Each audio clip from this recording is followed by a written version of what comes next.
Hai sahabat kreatif, jumpa lagi di podcast RRI Singaraja bersama saya Irna. Pandemi COVID-19 telah ada selama lebih dari setahun. Mereka yang terinfeksi penyakit tersebut telah menunjukkan berbagai gejala corona, dari ringan, sedang, hingga parah atau kritis. Dengan virus yang berubah bentuk dengan cepat dan tentunya dengan varian baru yang ditemukan. Untuk itulah, kali ini kita akan membahas varian baru COVID-19 bersama dengan Dr. Made Widiastike SPPD. Beliau adalah tim DPJP COVID-19 RSUD Kabupaten Buleleng dan kita sapa saja dengan nama simpelnya yaitu Dr. Widi. Hai dokter. Halo. Nah, ini kan berbicara tentang varian baru virus COVID-19. Sebenarnya apa saja sih varian baru virus COVID-19 tersebut? Terus kenapa? Kok bisa muncul bermacam-macam varian virus tersebut? Silakan dokter. Iya, ini topik yang hangat ya. Banyak disebutkan atau ditampilkan berita-berita tentang varian seperti produk apa makanan mungkin ya ada variannya.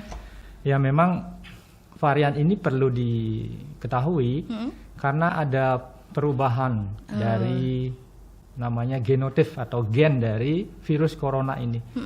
Varian itu kalau secara garis besar sampai kalau tidak salah WHO mengupdate tanggal 24 Juni ya, ada 11 varian. Cukup banyak ini 11 varian virus SARS-CoV-2 ini. Tapi di antara 11 varian itu ada 4 varian yang disebut dengan variant of concern. Sedangkan 7 disebut dengan variant of interest. Dari keempat variant of concern ini, terdapat satu varian yang sering kita bicarakan dan sangat ngetop varian ini, itu varian Delta. Ya ini yang saya sampaikan secara umum, di mana varian-varian ini terbentuk, saya kira memang sifat alamiah dari virus ini. Namanya makhluk hidup, walaupun virus ini kecil, tapi mereka punya insting untuk mempertahankan diri. Pada saat manusia menggunakan masker, pada saat manusia memvaksin dirinya, menjaga kesehatannya, dia juga meningkatkan kedikjayaannya dia sebenarnya. Dia merubah beberapa gen yang secara umum saya sampaikan, gen terutama pada spike protein atau pada, kalau kita lihat virus corona itu ada seperti duri-duri ya, durian atau rambutan lah, duri-durinya itu disebut spike protein. Disitulah letak permasalahannya. Virus ini merubah beberapa poin gen di sana sehingga menghasilkan sifat atau fenotip atau perangai baru yang sangat berbeda dengan virus sebelumnya. Itu mungkin saya sampaikan secara baik. Nah, kalau soal gejala dok, seperti apa? Apakah sama nih perbedaan varian virus tersebut antara virus-virus yang ada? Terus apakah juga untuk gejalanya sama untuk orang dewasa dan juga anak-anak? Kalau gejala secara klinis ya pengalaman saya atau beberapa disampaikan bahkan dari WHO dan Dinas Kesehatan, secara umum hampir sama. Tetapi ada penekanan-penekanannya karena sifatnya virus ini yang bersifat sangat cepat transmisinya dan menimbulkan gejala-gejalanya lebih berat. Itu intinya di sana. Misalnya pasien datang dengan sekarang khasnya nyeri kepala, sakit tenggorokan dan pilek yang berat. Pilek yang berat. Sesak nafas belum mungkin. Pilek berat itu. Tetapi memang gejala ini tidak spesifik. Kita tidak bisa bilang pasien datang, menurut pengalaman saya sebagai dokter yang menangani, pasien datang dengan keluhan-keluhan yang disampaikan, kita bilang, oh ini jangan-jangan varian Delta, jangan-jangan ini varian virus referensi yang dari Wuhan. Tidak bisa, tapi secara umum hampir sama dan ada penekanan-penekanan. Seperti tadi sakit kepala, nyeri tenggorokan dan rasa pilek yang berat gitu. Bed raninus gitu istilah atau disampaikan di beberapa referensi. Itu gejalanya. Jadi sama aja ya antara untuk anak-anak atau dewasa yang mengalaminya? Ya hampir sama. Hampir sama. Anak-anak itu pun sama, ya mirip.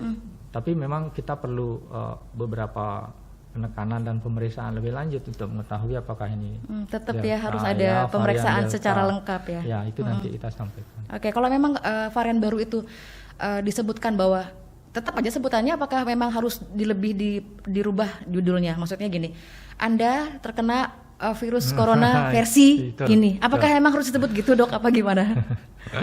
Bahkan saya tidak tahu sama sekali ya Karena pasien terlalu saya banyak ya? mengenai virus Delta atau Oke. apa. Tetapi beberapa penekanan ya pada saat kita mendiagnosis pasien curiga ini virus COVID-19, Oke. itu memang ada kriteria gejala, ada kriteria epidemiologis. Tidak serta-merta kita pasien batuk pilek kita vonis, Bu, kena COVID varian Delta. Oke.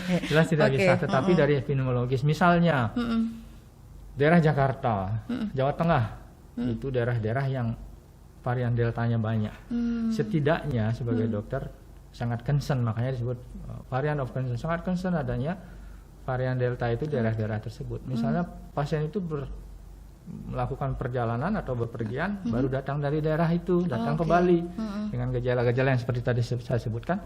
Saya kira pantas juga kita curiga itu varian Delta, sehingga penanganannya tentu berbeda. Ya, isolasinya, terus pengambilan sampel untuk dikirim ke Balitbangkes di Jakarta, kita kirim untuk dilakukan gene sequencing gitu. Oke, itu yang harus dilakukan ya? Iya, berarti itu ya? ada Tahapannya. Oke. Nah, bagaimana dengan vaksin, Dok? Ini kan belum semua lapisan masyarakat nih dapat vaksin dari entah itu ibu hamil, Iya, anak-anak gitu kan. Kekuatan vaksin tuh sampai mana? Seperti apa sebenarnya? Karena emang ada juga kekhawatiran orang tua seberapa besar dampak COVID-19 ini pada anak-anak. Apalagi kan nanti ada wacana nih, rencana dan wacana kalau ada akan dimulainya PTM, pembelajaran tatap muka. Iya. Nah, ini banyak orang tua yang khawatir lah nantinya seperti apa nih. Nah, untuk vaksin sendiri seperti apa, Dok, sebenarnya? Kalau yang udah lengkap nih, sedangkan yang belum, apa kabar? Gitu. Betul. Vaksin yang sudah dilakukan baik di Indonesia maupun di seluruh dunia berdasarkan keterangan dari WHO dan Kemenkes sendiri sampai saat ini masih efektif. Oke. Tidak ada perubahan strategi pada adanya varian Delta ini. Masih efektif, terutama pasien dengan orang-orang dengan vaksin yang sudah lengkap. Oke. Full Thanks cover God ya. vaksin, iya sudah lengkap. Tetapi vaksin itu tidak mencegah kita tidak mencegah kena virusnya, tetapi mencegah kita bergejala berat. Di situ poinnya. Karena jadi itu yang harus ditekankan oleh masyarakat, yang harus diketahui, sahabat kreatif. Iya, betul.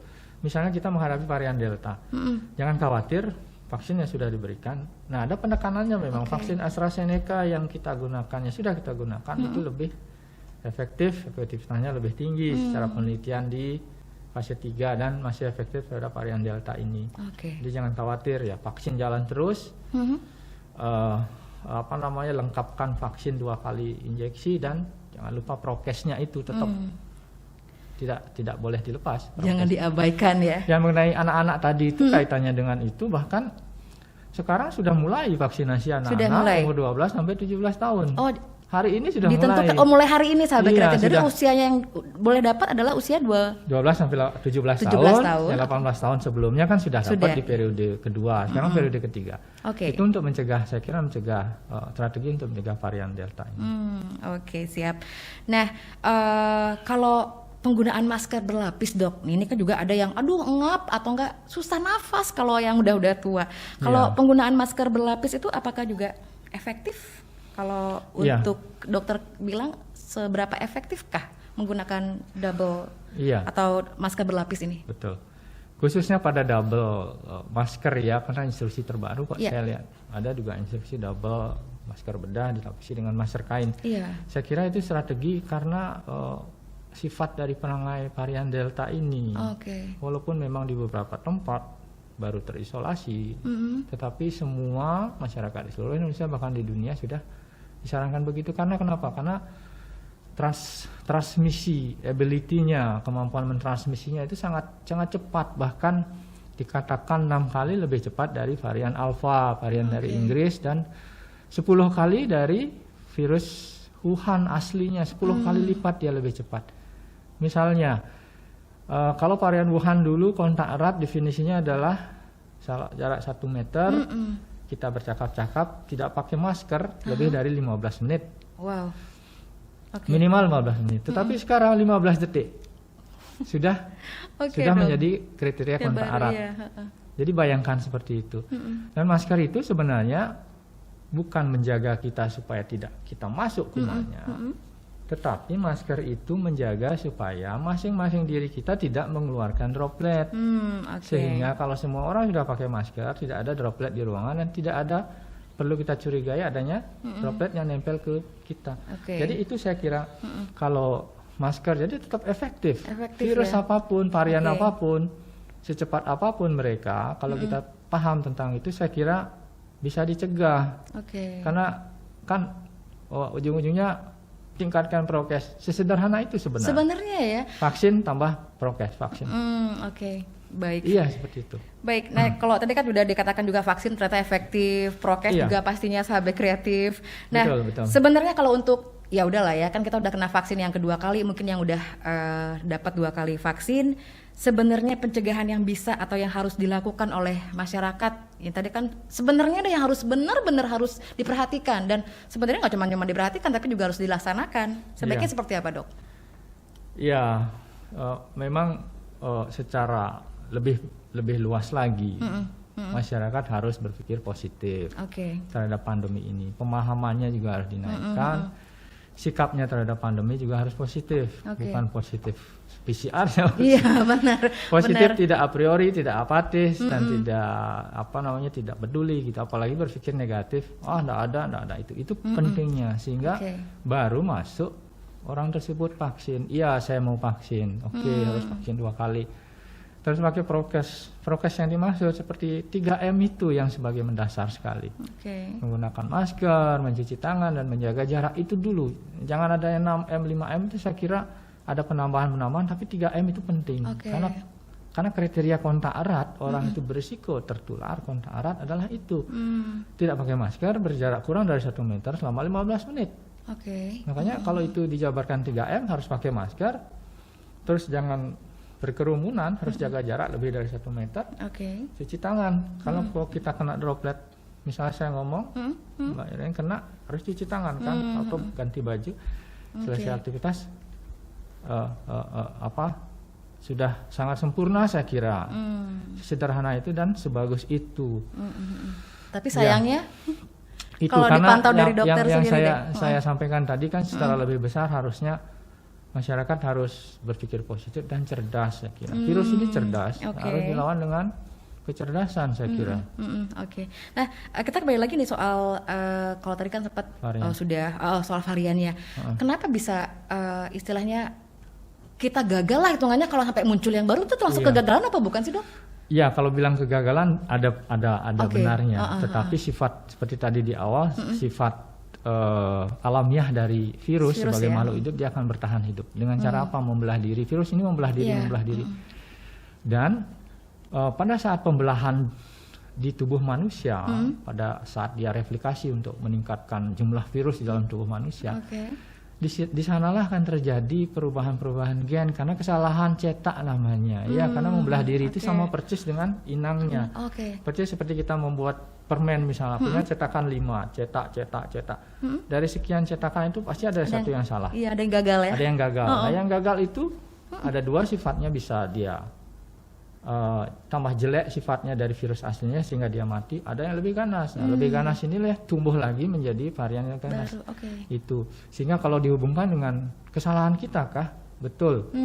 Karena kita memberikan kesempatan virus ini untuk mereplikasi dirinya. Di mana? Di tubuh kita. Ya, kita cegah dengan apa? Jangan sampai dia masuk mencari inang baru.